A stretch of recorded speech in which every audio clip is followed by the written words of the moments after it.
Mineralogickú vzorku slovenského opálu na hornine.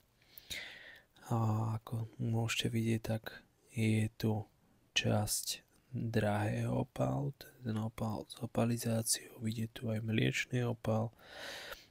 Tu môžeme vidieť vrstvičky železa, toto je andezit, rôznofarebný andezit, niekde vidno aj prasklinky. Táto tu vzorka je mimoriadne atraktívna, má dobrý formát, dobrú veľkosť a tá časť drahoopálová je vyslovene, že nádherná. Sú to aj brúsiteľné časti, síce na malé kúsky, ale tento kúsok napríklad by sa dal vybrúsiť, tento tu, no ale len by vznikol z toho maličký kúsok.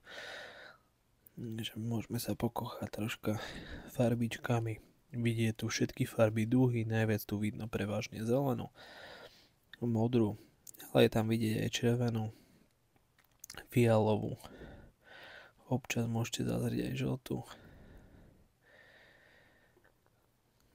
Takže toto je mineralogická vzorka z prvých opálových baní na svete.